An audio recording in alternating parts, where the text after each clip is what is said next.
पाकिस्तान के साबिक कप्तान इंजमामुल हक ने पाक भारत क्रिकेट जारी रखने की ख्वाहिश जाहिर कर दी। कहा खिलाड़ी चाहते हैं क्रिकेट हो, ये हुकूमतों का मसला है। नहीं, असल में ना क्रिकेट होनी चाहिए और मेरा नहीं ख्याल किया कि जी वहाँ के भी किसी प्लेयर्स को इतराज़ होगा। ये गवर्नमेंट्स का मसला है और मेरे ख्याल में इसको सॉल्व करना चाहिए। हमेशा ये है कि जी स्पोर्ट्स एक दूसरे को करीब लेके आई है, मोहब्बतें बढ़ी हैं इससे, तो मेरे ख्याल में इसको कंटिन्यू करना चाहिए, इसको ख़त्म नहीं करना चाहिए। पाकिस्तान के साबिक कप्तान इंजमामुल हक ने पाक भारत क्रिकेट जारी रखने की ख्वाहिश जाहिर कर दी। कहा खिलाड़ी चाहते हैं क्रिकेट हो, ये हुकूमतों का मसला है।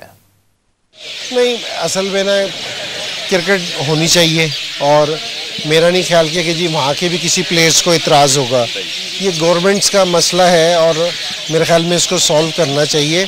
हमेशा ये है कि जी स्पोर्ट्स एक दूसरे को करीब लेके आई है, मोहब्बतें बढ़ी हैं इससे, तो मेरे ख्याल में इसको कंटिन्यू करना चाहिए, इसको ख़त्म नहीं करना चाहिए।